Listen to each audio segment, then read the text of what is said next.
we begin in New York, where the UN Security Council has just adopted a resolution to boost aid deliveries to Gaza.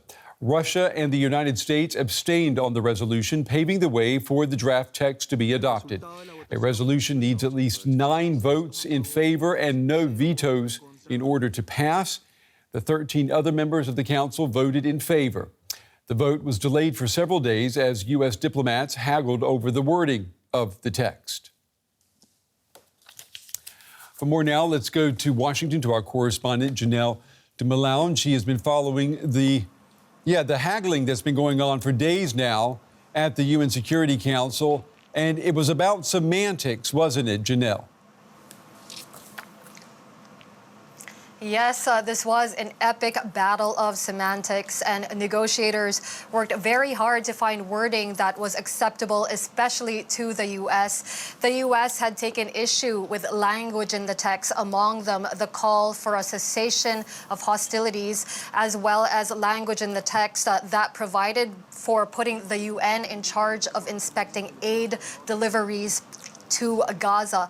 Now, it took issue with that language around the cessation of hostilities because the U.S. won't support language that sounds like it could be related to a ceasefire. Its position is always that a ceasefire only helps Hamas, and it did not want to support this creation of a UN-led monitoring mechanism because it didn't want to see Israel cut out of the process. Israel did not want to give up control of inspecting the cargo coming into Gaza for potentially weapons smuggled in with a cargo, or perhaps concrete that would help Hamas build more tunnels.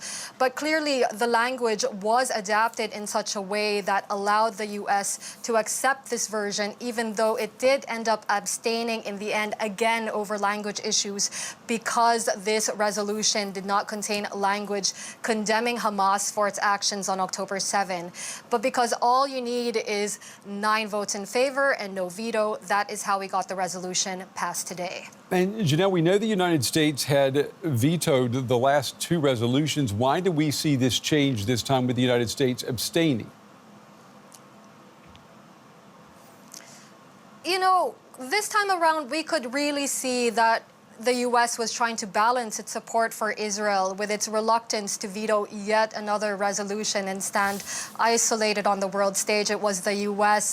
That kept pushing for more time and working with the UAE negotiators in order to find a compromise. And this is a watered-down version of the resolution, to be sure. Instead of a cessation of hostilities, it calls for unhindered humanitarian access, as well as for the creation of conditions for the cessation of hostilities. That push for a UN-led monitoring mechanism has turned into a call for the Secretary General to appoint a special coordinator to monitor and facilitate the delivery of aid to Gaza in consultation with relevant parties, so meaning Israel and Egypt. But as for the other Security Council members, you know, the calculation was clearly that this resolution had to get passed, no matter how diluted this language in the end. But really, the bigger picture to be looked at here is that this was a resolution meant to scale up aid to the people of Gaza and meant to protect humanitarian workers in delivering that aid. And the fact that it was so hard to get to this outcome perhaps does not bode so well for the international process in terms of how it is handling the Israel-Gaza war. And of course, it doesn't bode well for the Gazans themselves. Yeah, very good point to make there. DW's Janelle Dumalaon in Washington with the latest on this UN Security Council resolution finally passing. Janelle, thank you. All right, for more now, I want to cross over to journalist Sami Sockol in Jerusalem. Sami, good evening to you. This UN resolution, it does not call for a suspension of hostilities. So is this even a story where you are? I can tell you that in the Israeli public opinion, this is not very interesting. There was a recent poll showing that even if there would have been a UN Security Council resolution that would have ruled for a ceasefire, 90% of the Israeli public, they think that Israel should not abide by the Security Council. Now, of course, those who are in the foreign ministry and in the United Nations, they are quite content today as this resolution passed without this kind of a strong language that would call for a stop of the hostilities. The ambassador to the United Nations, Gilad Erdan, he thanked the Americans, he thanked Biden for his position and for the position of the United States in the Security Council. And what all the Israeli officials are looking at is some of the language in this resolution that what they believe still lets Israel control and supervise what goes in and what goes out from the Gaza Strip.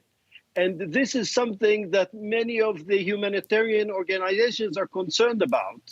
And Sami, I want to ask you about what the head of the UN, Guterres, said after today's vote. He said basically that the problem is, and the problem remains, Israel's bombing of Gaza.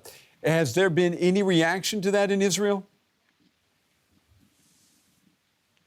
Well, as I already said, the United Nations here is considered to be a hostile organization to Israel. One of the things that was said today by Israeli representatives is that the Security Council has not condemned yet the Hamas attack on the 7th of October. And basically, all these statements that come out from the United Nations are disregarded. And I think the only player that has some clout here in Israel is the Americans. Well, joining me now is Michael Lynk. He's Associate Professor, the Faculty of Law at Western University in London, Ontario. He was, until last year, a UN Special Rapporteur for the human rights situation in the Palestinian territories. Professor, it's good to have you with us. This resolution does not include a call for an immediate ceasefire, but rather it calls for creating conditions for a cessation of hostilities. Could you help us understand what does that mean? Sure. Let's remember that this is a considerably watered down resolution. Excuse me, from what was proposed on Monday by the United Arab Emirates.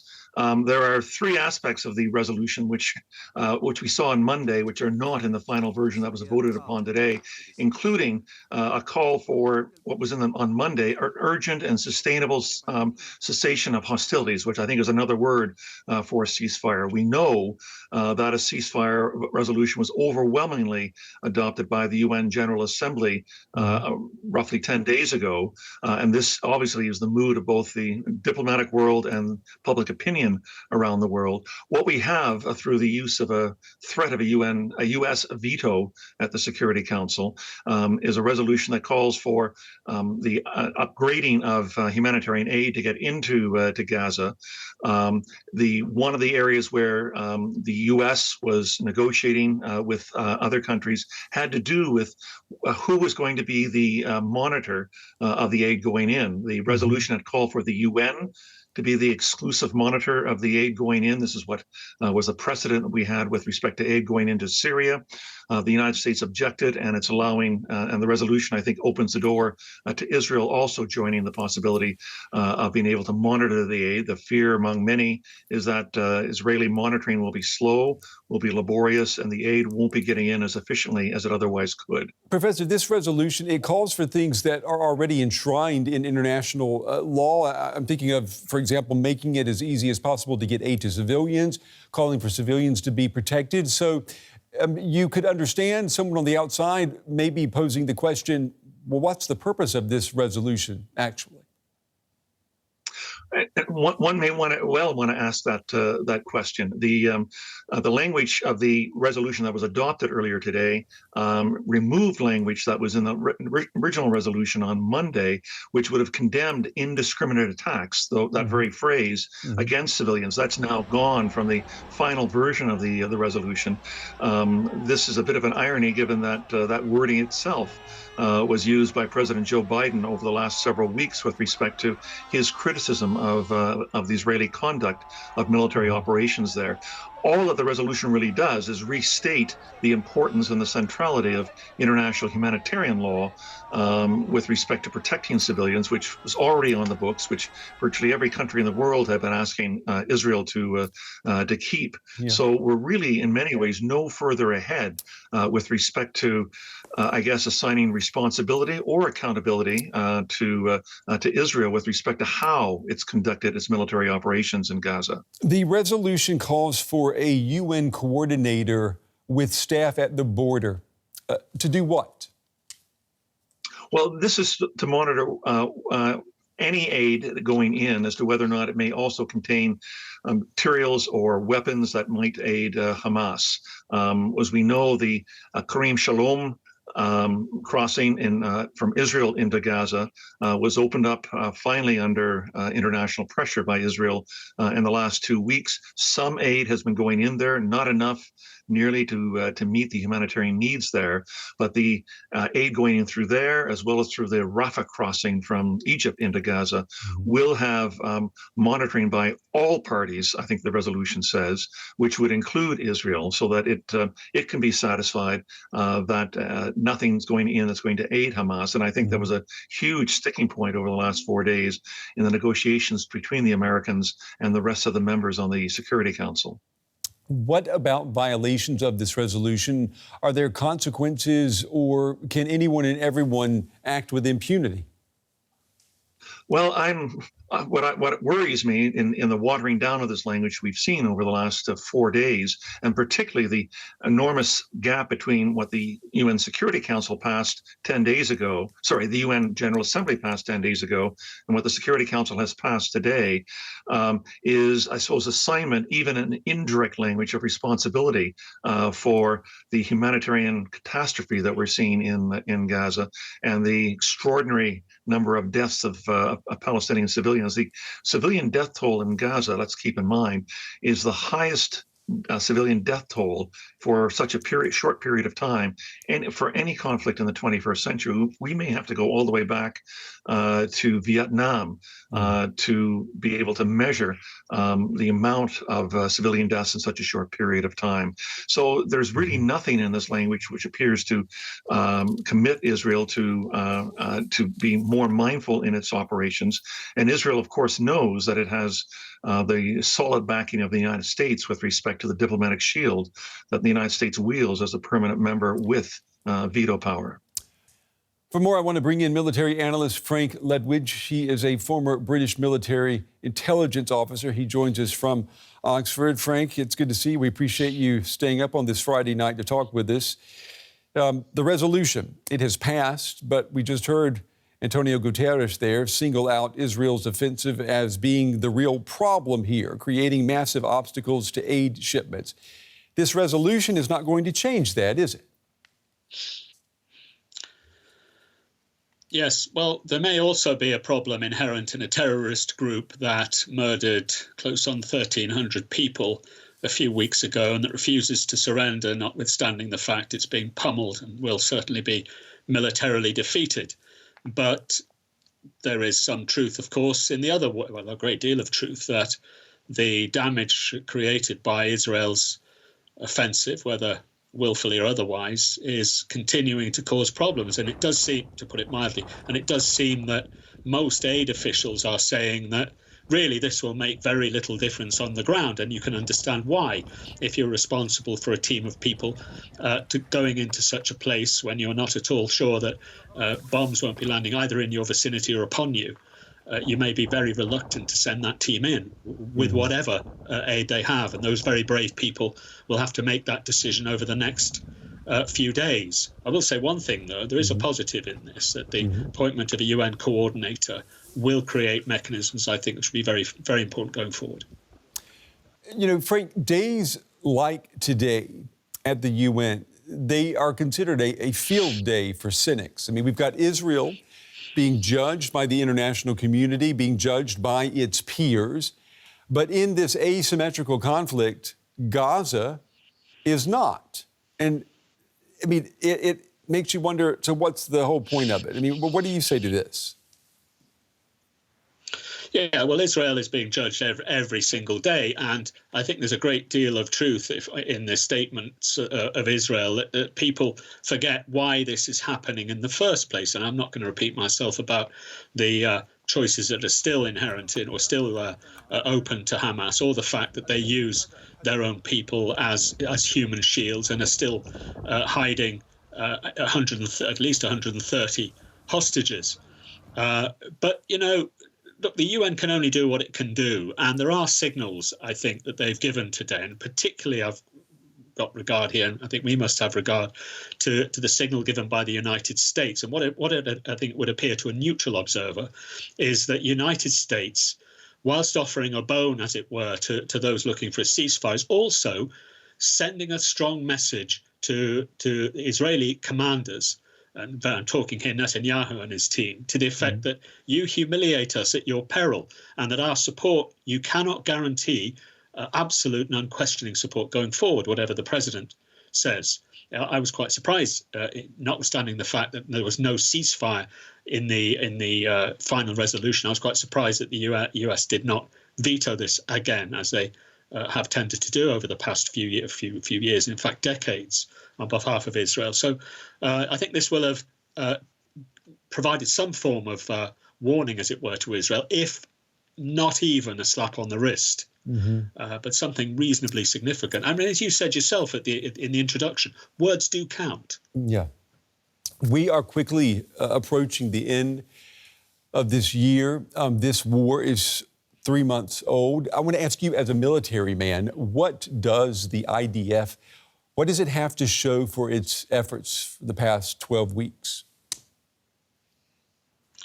What the IDF says today is that they're close. They said they're close to clearing parts of northern Gaza. I don't think that's the case. They're, of course, fighting as we speak in Khan Yunis, and bombs are dropping, no doubt, and have dropped in the time that I have been speaking. They have revealed, they say, hundreds of tunnels, and they've discovered headquarters or former headquarters. But look, the key objectives have not yet been attained.